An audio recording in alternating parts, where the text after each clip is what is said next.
Good afternoon. My name is Tanya van Biesen, Canadian Club Toronto President and your host. Canada's Podium is the destination for our political leaders to share their ideas, policies and plans with our members and guests. This month alone, we are host to 4 political leaders who bring a wide range of perspectives to the issues that matter most. Today's special guest has been at Canada's Podium twice before, the last time in the spring of 2022. Now, a lot has changed since then, but one thing remains steadfast, and that is his conviction to equality and justice. Before I introduce him, I would like to thank our season sponsor, the Canadian Bankers Association, and our official airline sponsor, Air Canada. I'd also like to thank Canada's Forest Trust Corporation, who is a returning partner that is helping us to reduce our carbon footprint by planting a smart forest in our honour. Thank you all for your support.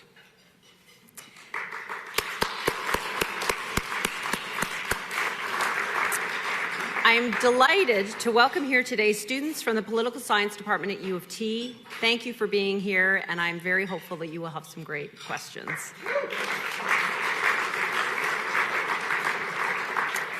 As a reminder, please visit our website at canadianclub.org, where you will find event and membership information. And if you've missed a past event, don't worry, because we have a fantastic on-demand service.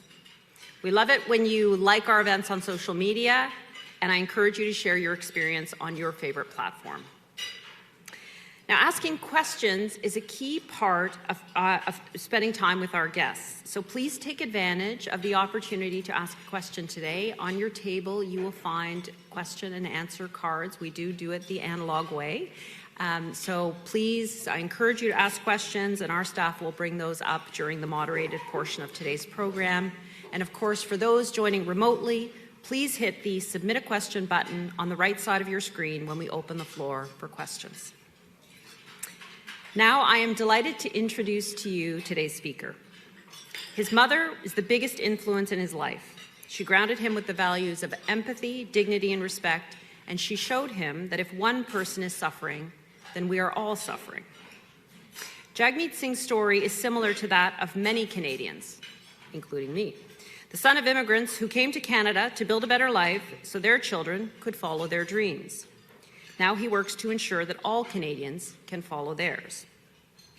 A lawyer by training, Mr. Singh has been in politics for 13 years, first as an NDP MPP and Deputy Provincial Leader. 7 years ago, he assumed the leadership of Canada's New Democratic Party.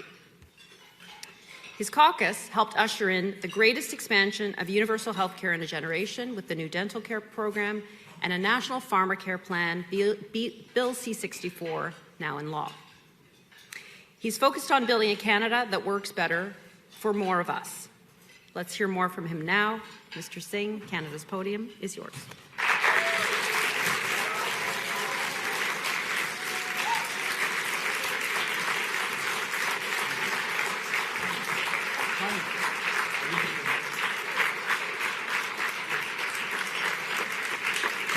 Thank you.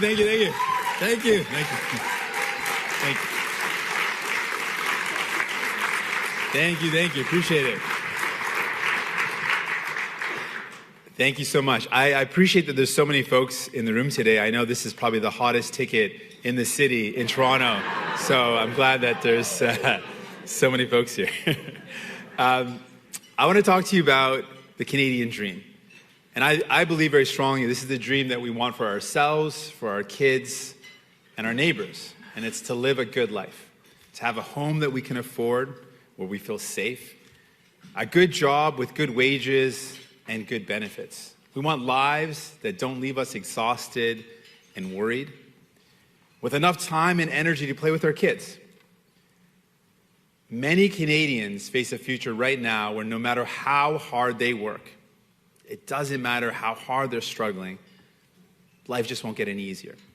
That's the sad reality right now.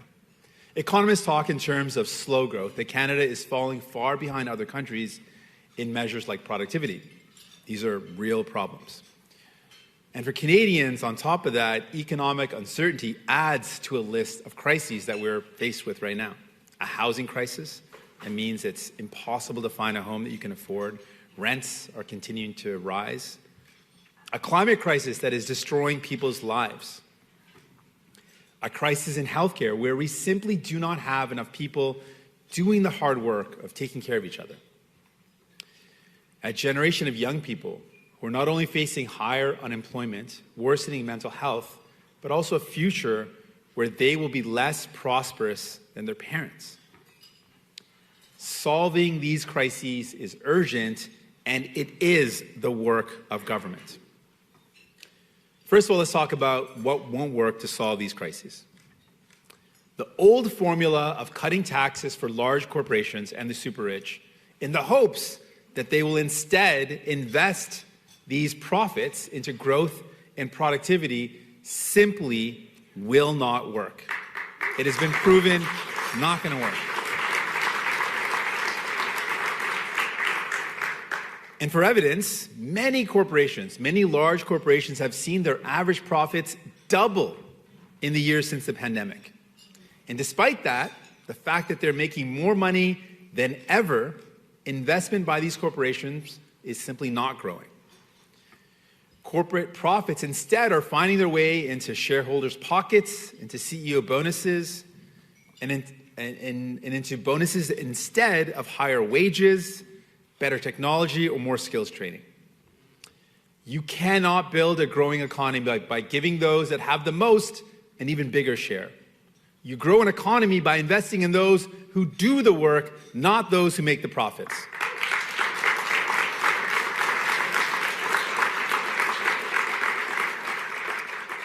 I want to share with you a personal story just to set the stage for what we're up against as a country. When I was 20, I was going to university, and my family was going through some struggles. My father was sick with an addiction and meant that home wasn't a safe place. So my kid brother, I think he's in the crowd today, had to come live with me. So 15-year-old, teenage. Anyone have to raise a teenager before or have teenagers in their lives? So I had a teenager, and I'm a 20-year-old, and those kids are hungry. Teenagers are hungry. So I'm cooking food for him. Once I cooked a meal, and he ate it, and then he looked at me and said, "What's for dinner?" And I was like, well, that kind of was dinner, actually, I thought. So I had to call up Mom and say, "Hey, listen, I need another recipe to feed your growing boy here. He's always hungry." But, we were making it by. And then I got a call from my mom. Things had taken a turn for the worse. My dad was so sick that he couldn't work anymore, and so she couldn't send any money to support. And any eldest siblings in the room? Show of hands. So you know what it's like if your parents are ever worried. You got to make sure that their worries are allayed, that they're not going to be stressed out. So I said, "Mom, don't worry, I got this. You take care of Dad. I'll take care of Grutton. We'll be okay." I got off the phone, and then I panicked. Said, what am I going to do here? So I went out and got a bunch of jobs. As a 20-year-old in university, you can imagine a lot of minimum wage jobs. I found my way into the retail sector, so I was stocking shoes at Aldo's. I couldn't make the cut to be on the store floor, so I was in the back stocking shoes and shelves in a really tight space. I was selling jeans at another store and selling clothing at a third. So working 3 different minimum wage jobs, I was struggling to get by. I'm like, I got all these jobs. I'm working many hours, as many hours as I need. I still was struggling to take care of me and my brother. And I can tell you, we made it through that tough time, but not on our own. We had help from friends, from family, and also some strangers. My brother was going to high school, and so some of the parents figured out that 2 younger boys living together probably were going to be hungry, and they would send food back. And one of those moms sent like tubs of pierogies, and our entire freezer was filled with pierogies. To the point that if my brother asked me what was for dinner, I look at him and say, "Brother, we're eating pierogies." I got real creative with those pierogies, found different ways to cook them up. But we got through that time. But I can tell you, I worked hard and I made it through with some help and with some generosity. We made it through that difficult time. But I can tell you with all honesty, if we had to go through that struggle today, with the cost of living as high as it is right now, with the cost of groceries, the cost of rent, what they are right now, we couldn't have done it. We simply would not have been able to make it. And that's the thing. That's what Canadians are feeling like right now. They're working harder than ever before. They're doing everything right. And they watch as everything they need, a place to live, food to eat, gets more and more expensive and out of reach. All the while, they're working harder than ever before just so the people who own the grocery stores or collect the rent can make more money than ever before.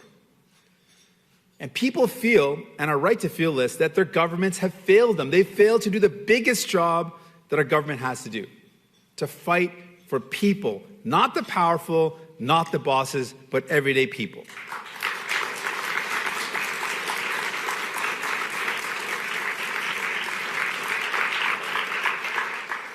So we have to make life more affordable for Canadians right now. And even though wages are growing, thanks to unions, many of whom are in the room today,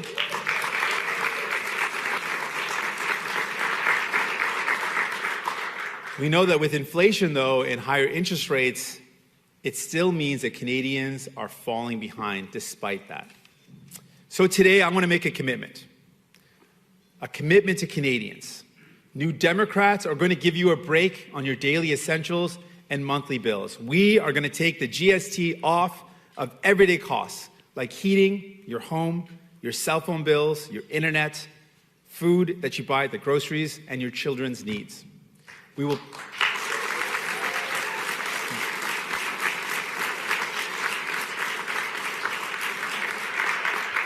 And here's the punchline, though. And we're going to pay for it by bringing in an excess profit tax to make sure those ultra-wealthy and large corporations pay their fair share, and we can use that money to bring down costs for families.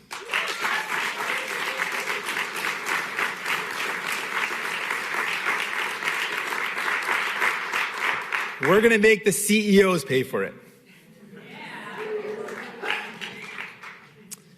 So, as we are confronted now with the reality of a President Donald Trump presidency and his agenda of economic bullying, let's now commit that our goal in every single trade negotiation is to protect Canadian jobs and to create good jobs in our country.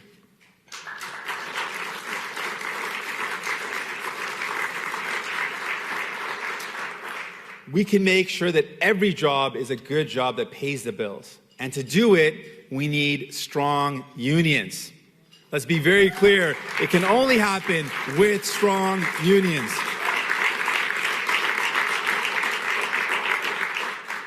The middle class was built by unions. Unions who fight for good wages, pensions, and benefits. Right here, Royal York workers are living on 2021 wages in 2024. We need unions fighting for good wages for these workers and all workers across our country.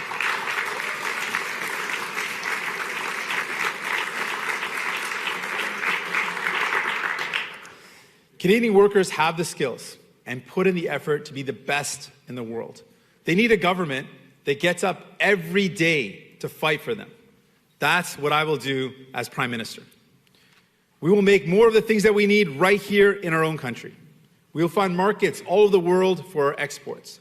We will defend ourselves against punitive tariffs that hurt workers in industries like steel and aluminum. And we will resist demands to weaken supply management which keeps our farmers working. Making every job a good job benefits all of us. 1 of every 5 jobs in our economy involves taking care of someone, taking care of kids, taking care of our parents, taking care of our elders, our neighbors. When people don't have access to good health care, when they're worried about the care of their elders, when they don't have reliable childcare, it is harder to be a part of a productive labor force. And we also know that the conditions of work are directly related to the conditions of care. So, better pay and better work conditions will result in better care for everyone.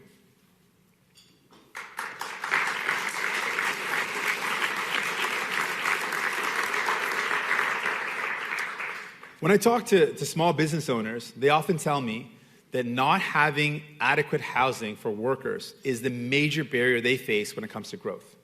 We are short millions of homes for Canadians. And one of the major reasons is because governments have stopped building and investing in homes. The private sector won't be able to build all the housing we need. We absolutely need new homes for families to buy. But we also need housing that is built not for profit, to make sure that everyone has a safe and affordable place to call home.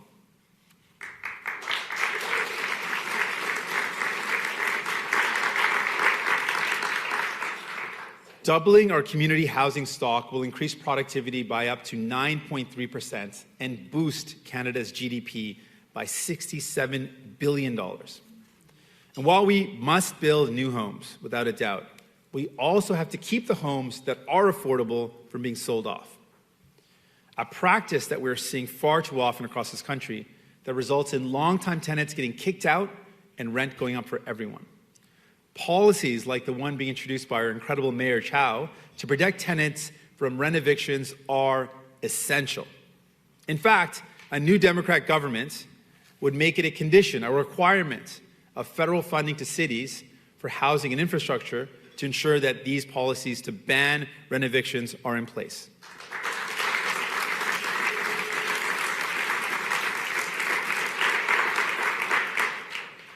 We will also ban investment companies from buying more rental stock. In the last few years alone, these large corporate landowners have scooped up 20% of rental housing in Canada. And what makes matters worse, they're engaged in predatory pricing practices to drive up rent, including using AI to effectively collude to jack up prices. Building homes that Canadians need is going to take all of us, government, not-for-profit, and private sector. Mr. Poilievre's plan to cut funding for the infrastructure and housing that cities like Toronto need will only mean that the housing crisis will be longer and deeper. And ultimately, the economy of our cities, large and small, will suffer. And when we build these homes, when we invest in the right way to build these homes, we cannot let them be washed away by floods or burned down by forest fires year after year. The impacts of the climate crisis are here. We need to take action now because they cost all of us.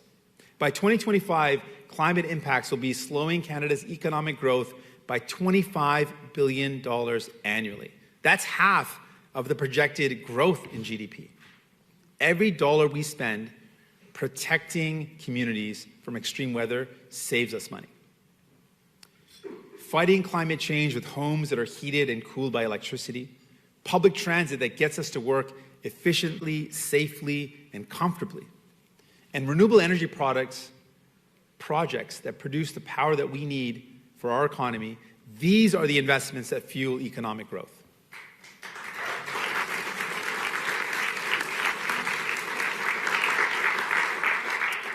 And they produce things that money can't buy, like the air that we breathe.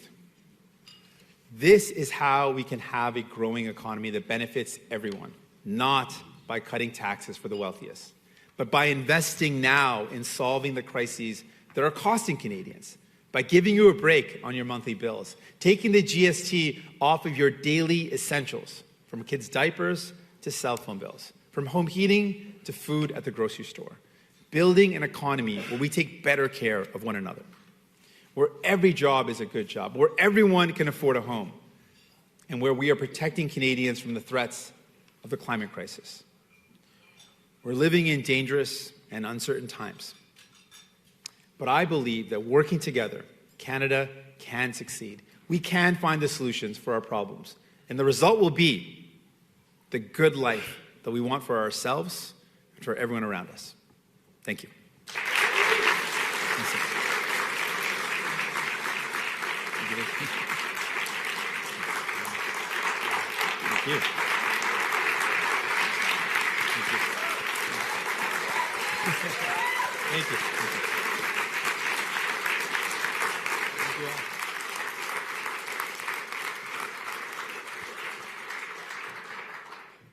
Wow, thank you. Thank you. Why don't we start with the announcement you made? Right. So taking GST, I wrote down heat, cell phones, internet, food. Children's needs. Children's needs. Okay, yes, so yes. maybe can you tell us a little bit more about how that's going to work? Yes. How will Canadians avail themselves of that? How's it going to work? Yeah, absolutely. So we already made a decision in a lot of areas that are essentials that we don't apply GST. So right now, when you buy groceries, there's not GST applied to that. So that happens right at the till. And so we want to expand that to acknowledge that Canadians are going through a tough time. Yeah. And our daily essentials shouldn't be where government is nickel and diming people. And so we think about the things that you need. When you go into a grocery store and you buy some bread and sandwich meats, that's going to be no tax, no GST. But if you went to the deli at the same grocery store and grabbed a quick snack, a healthy snack there, that would have tax. We want to take it off of that. Okay. When we look at some of the essentials, we all need access to the internet. So cell phone and internet now is a crucial, vital thing that we need in our lives. We want to take the GST off of that as well. When we look at some of the needs for kids, when we're buying children's clothing or diapers, they still have GST applied to those. We'd remove it from those as well. So this could happen at the point of sale, and it would be removed immediately. No application, no rebate, just a direct removal, acknowledging that these things are essentials. Let's give people a break right now. Okay. Okay. How does that sound?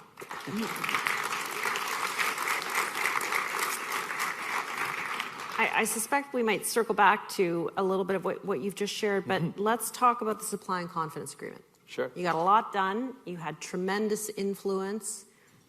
You and I both talked a little bit about what you got done, but you had less than a year to go. Why pull the plug, and why do you think what's the leverage you have now?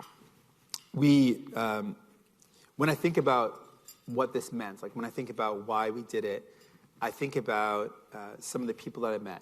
And one of them in particular, I think about a woman I met in Ottawa.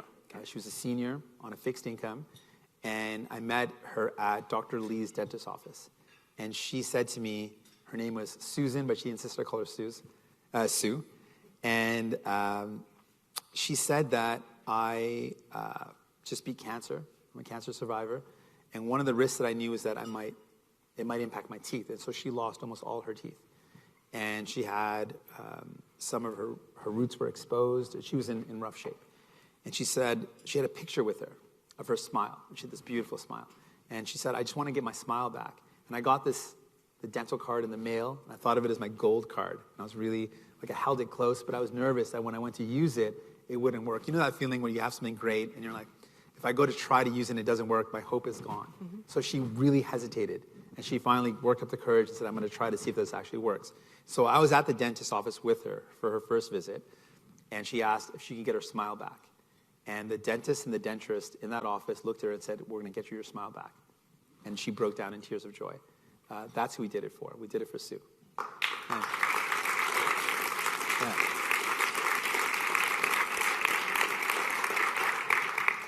But then we also realized that Sue was saying, like, I can't afford also my groceries. I'm also worried about getting kicked out of my home. I'm also worried about just the cost of living in general. And when we kept on putting pressure on the Liberals, on Justin Trudeau, we were convinced that one of the major ways to reduce the cost of living is to go after the corporate greed that is driving up the cost of living. And it became clear in multiple examples that the Liberals just didn't have the courage to take on the driving force behind a lot of these increases. Like, we know that corporate grocery stores are making record profits, and we've got to go after them to stop them from ripping off people. We know that when it comes to housing, more and more corporate landlords are scooping up affordable homes and jacking up rent. We have to go after that. And they just didn't have the courage to do that. So it became very clear we couldn't stay in agreement with folks that fundamentally disagreed with how we can make life better for people. So now we're in a minority government, as was before, and we've done that in the minority government during the pandemic. So we're going to go vote to vote. And we were able to secure wins for Canadians, so we're going to try to do that. But ultimately, it became very clear that the government wasn't prepared to do what was necessary to take on the real challenges of the day. And that's why we made our announcement today. People need some immediate relief. I remember what that's like when you're barely treading water above, your head's above water, and you just need a little relief. So giving Canadians that immediate relief of taking that GST off of those daily essentials will provide that immediate relief to give some people that breathing room so they can keep their head above water.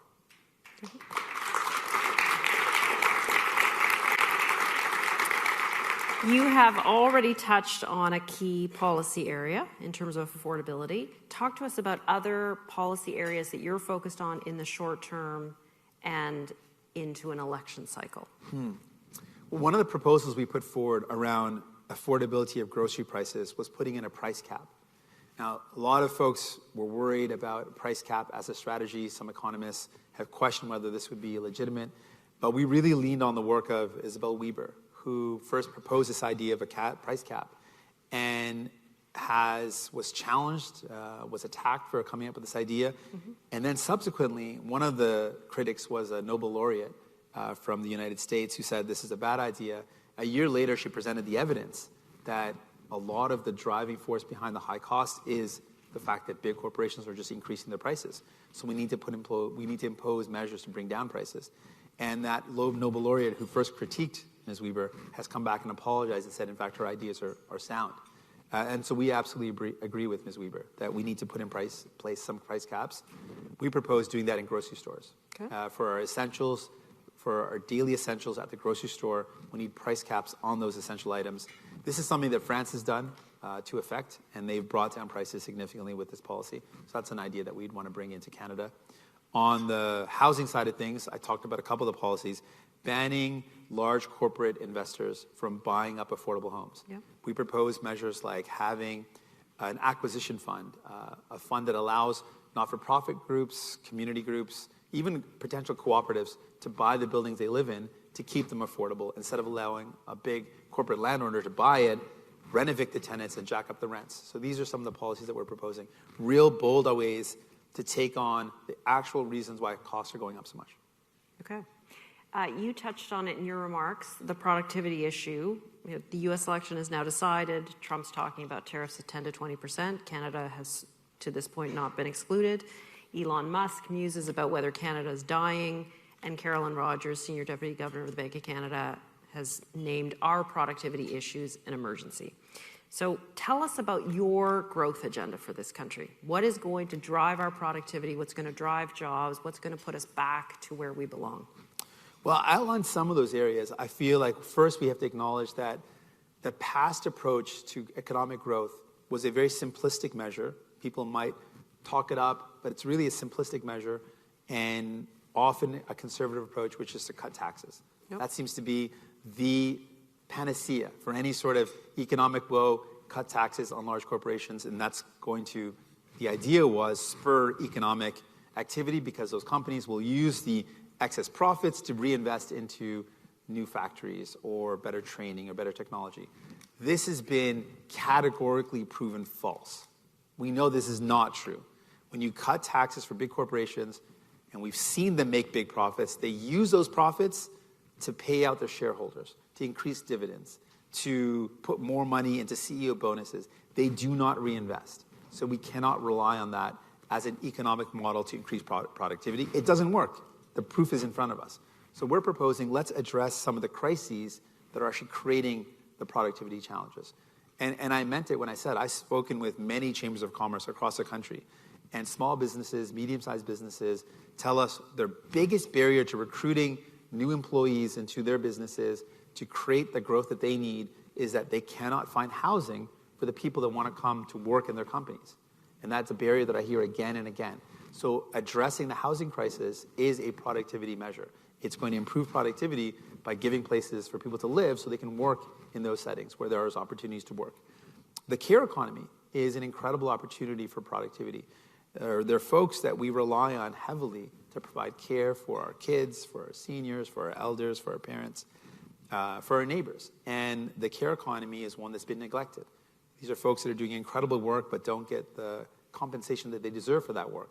And so we need to make sure that they're being supported. And I've talked about how we can increase wages and work with provinces to encourage and incentivize and demand proper wages for these important jobs that people are doing. These are some of the ways I look at the challenges that we're up against.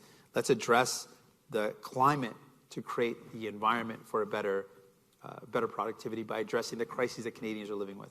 The cost of living challenges that people are faced with mean that people are constantly in worry that they're falling behind.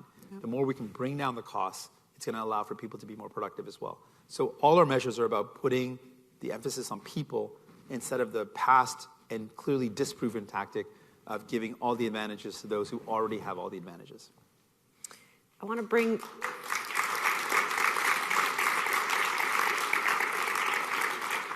some of the audience questions in here. So let me share one here. You've emphasized that better jobs are a catalyst for a stronger economy and community. How do you envision the federal government supporting small and medium-sized businesses to create more jobs, especially in industries hit hardest by the pandemic? Well, I think we do need to really focus in on how we can build more of what we need here in Canada. Really having that approach of strengthening and supporting local manufacturing for the things that we need. And so some of that could be looking at procurement rules so that we are procuring our essentials from Canadian companies, incentivizing manufacturing in Canada. We also need to look at the way we approach those jobs in terms of supports needed. I think we need to make sure we are creating the conditions for those workers to get paid better. We know that with the challenges of the States right now, more than ever, we're going to have to focus on fighting to protect Canadian jobs and Canadian interests. And so we have to be prepared for that fight. We have to prepare that fight in advance. The talks of the tariffs, we need to prepare the legal cases to challenge those in court. Many of these tariffs being proposed would be illegal under existing trade agreements. Let's not wait for those tariffs to start hurting our workers. Let's preemptively prepare our legal case to fight them in court to protect our jobs in Canada. Okay. I want to touch on like double click on what you just talked about, because many Canadian companies, large and small, would say it is harder and harder to do business in this country because taxes are going up. Interprovincial trade barriers are a real issue. So how are you going to incent Canadian companies to do the things that you've just talked about? Right. So we also need to acknowledge, I should have said this in the first question, part of the question, that small and medium-sized businesses are very different from large businesses. And often you'll see new Democrat governments, when they're in power provincially, make that distinction very clear. We treat a large corporation, we should be treating a large corporation very differently from smaller startups and small and medium-sized. So we are going to propose in our plan, this is a little preview, to lighten the burden for small and medium-sized businesses. While we're proposing an excess profit tax on large, massive corporations, we want to lighten the burden, so lower, I'm going to say directly, less taxes for small and medium-sized enterprises to support them in their growth. Okay. We're going to weave in and out of U.S. politics here, as you might expect. In the aftermath of the recent U.S. election, it looks more and more like Canadians will follow the U.S. into a more conservative political landscape. Do you think this rejection of left-leaning policies and sentiments in the U.S. will be replicated in Canada? And if this is even marginally true, how will this affect the future of your party? Well, I would attack, not personally, but I would attack the premise of that question. That person will be left unnamed. But attack the premise of the question. I think what happened in the States was not a rejection of left wing. It was folks that were having a harder time. Life got harder for them. They are looking at their paychecks and looking at what they can afford, and things got worse. And they're saying, I reject whoever let this happen. It was a rejection of their condition of life getting worse. And you hear some of the exit poll discussions with people thought and still believe that Trump's going to make their life more affordable. Mm-hmm. They believe that he would lower the cost of living. And that's what Canadians need right now as well. They want someone that's going to lower the cost of living. So we have to make it clear that we are going to lower the cost of living with what we propose today to immediately give people some relief. But we also have to make it clear what the cost of someone like the Conservatives and Pierre Poilievre is. Their cost is they're going to cut the things that people need. It's going to make life even more expensive. If you don't have daycare, and right now barely people are able to afford daycare. Some people are lucky enough to have the $10 a day daycare. If that's cut for those thousands and thousands of families, that is devastating. That's going to hurt them. If they cut things like the dental care program for seniors and kids, that's going to hurt people. So we have to make the case that the Conservatives are going to cost you. They're not going to make life more affordable. And what they're going to do is what Conservatives always do. They're going to make it more affordable for their rich buddies. They're going to give them lots of benefits, but they're going to hurt everyday folks. And I have to make the case that New Democrats are committed to putting people first. We're going to make your life more affordable. We're going to bring down the cost of your groceries, make your rents more affordable. That's what people need. And I think what happened in the States was after 4 years of the current government or the government in the States, they walked out of that 4 years and feel like they're worse off. I have to ensure that people know that we're going to make their lives better.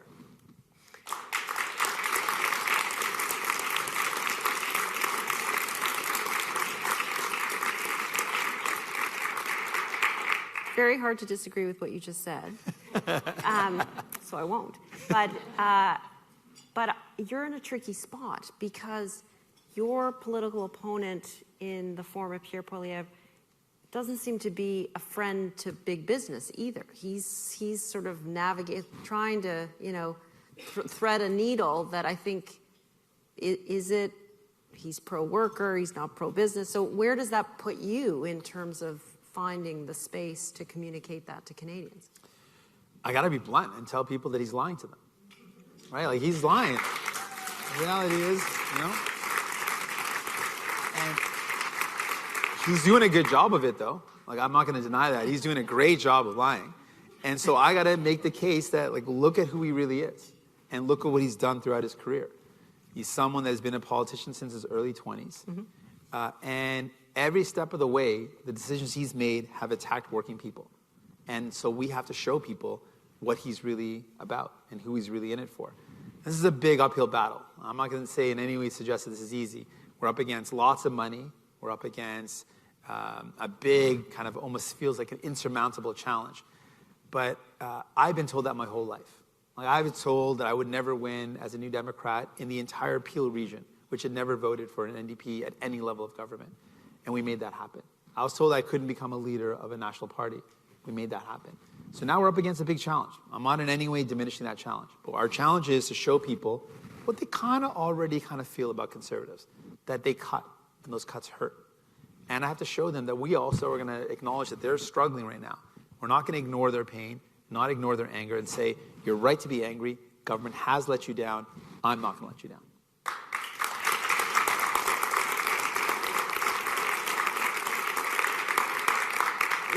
Let's fan out for a second. So in your view, where does Canada stand in the world today? And share with us your foreign policy agenda. Where we stand in the world in terms of our foreign policy, Yeah. I would say we've let a lot of people down. I think a lot of people feel sad. They feel a little defeated. Canada had this respect at the global stage as being a fierce defender for human rights.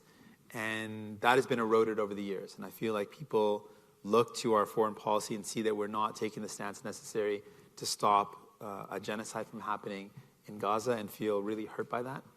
I think people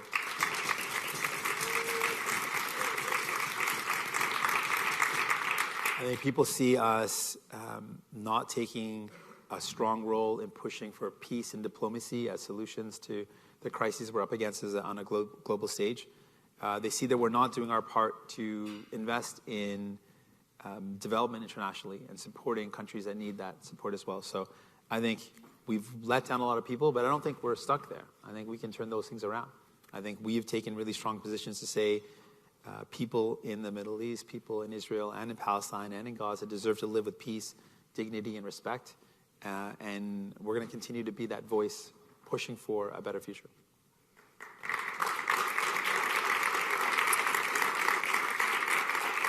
I want to nod to the students that we have in the room today. So for the young people that are here, what do you say to them to give them hope that they'll be able to enjoy a standard of living that is equal to or perhaps even greater than that of their parents? First, I think you got to acknowledge the problem. Like right now for young folks, I know you're looking at a future that looks more bleak than your parents. And that is a failure. That is not something that happened by chance. That's not just inevitability. Those are decisions made.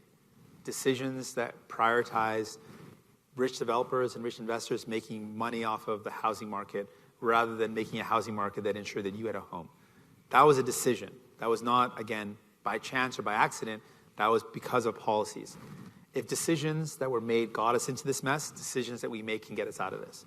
And so I want you to know I'm going to make decisions that say our housing market should be for people, not for someone to make a quick buck. I want you to be able to have a home that you can afford. I want you to be able to live a good life. I want that for my kids as well. So I've got a vested interest in all of this. I got two beautiful girls that are growing up, and I want to make sure they have a bright future too. So know that what we're up against is a product of decisions that were made. I'm going to make better decisions to give you a better future.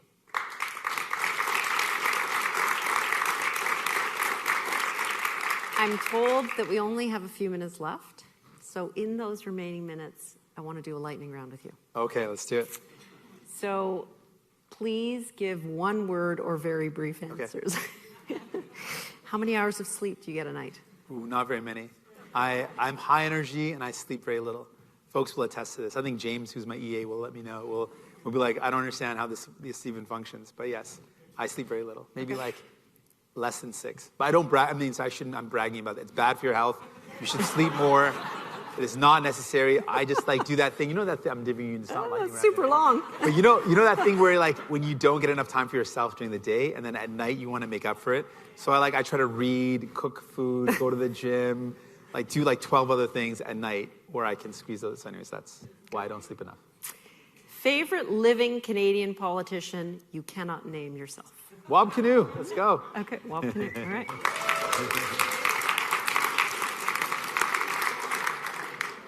Oh, Wob Canoe. Wob Canoe. Yes. Yeah. Wob Canoe is like First Nations. Well, I guess Métis is first. So, Métis is Indigenous. Yes. First Nations, Premier of Manitoba, doing incredible work right off the top. Someone that I think has inspired a lot of people. So yeah, Wob Canoe.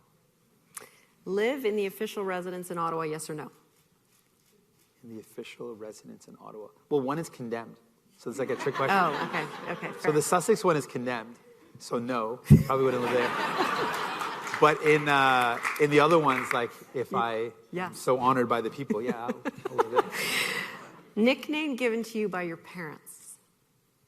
Oh, I don't have a nickname really. No, they call me Jagmeet. Okay. Yeah. Easy. There you If you could take a present day world leader out for lunch, who would it be? A present day world leader. Yeah. Oh, take him out for lunch. Shoot. Like people are gonna judge my answer so much, right? I don't know, for some reason, like we were supposed to go to, this is not a long, this is a short answer, or this is a long answer. So we were supposed to go to Brazil for our honeymoon. We didn't get to go. Okay. There is a very progressive president in Brazil. I hope people still think he's progressive. Yes. So that would be cool because we were supposed to go there. We didn't go. Maybe get to visit Brazil and take out this great progressive leader who I'm avoiding their name because I feel like someone's going to yell at Lula? Yeah. There you go. How long does it take you to get ready in the morning? I'm very fast. I'm like lightning speed. Well, this is a bit of a point of contention. I think I'm very fast. James will say sometimes I'm not as fast as I think I am. Okay. But I think roughly on average very fast. Okay. Like I get ready like maybe 20 minutes. I'm out the door. Unless I forget things where they are. And then who knows? There's kind of an over-under on then that. it's, then it's like Okay. all bets are off at that point. Fill in the blank, Taylor Swift is. Great. Love it. Let's go. And then one last question. What do you cherish most about being Canadian? I cherish most. This is not a one word, I don't think. Okay. Get it? No, the other one's clearly. One word, clearly. I fail on the one word answers. I love most about being Canadian. I think that there's this beautiful dream that was there for a lot of people, and people were able to achieve this dream. So there's a beautiful dream, like the promise of Canada. And I think that in a lot of ways that dream is feeling like fleeting and fading. Mm-hmm. But I really believe that dream can be reawoken. Like that dream is still something that we can cling on to. And that dream is like a place where we can all be who we want to be. We're celebrated for who we are. We can live our best lives. We can take care of each other, look out for one another. Like that dream where we right the wrongs of the past, like that dream is still there. And it's what I want to achieve. Amazing. Thank you. Yeah. That's it. Thank you very much. That was a great question. That was awesome.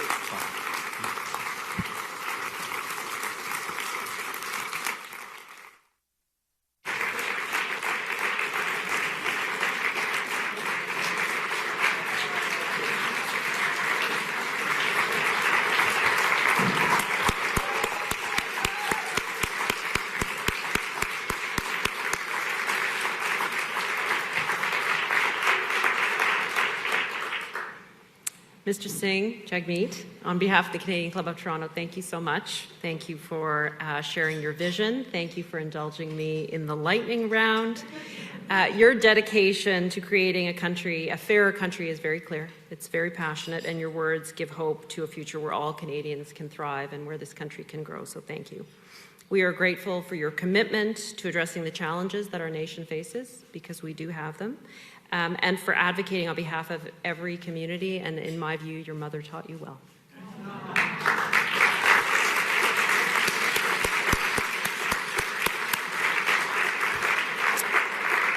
As our event closes, I want to invite members and guests to join us next Friday, November 22nd, when the Honourable Carolyn Mulrooney will join us at the podium to discuss the latest developments at the Treasury Board of Ontario. And on December 4th at breakfast, we will hear from the CEO of Emera, Scott Balfour, and please visit canadianclub.org for more information. As always, a big thank you to VBC Live, our club's AV supplier, for supporting today's event. And to everyone here and online, thank you so much. Enjoy your afternoon, and we hope to see you soon.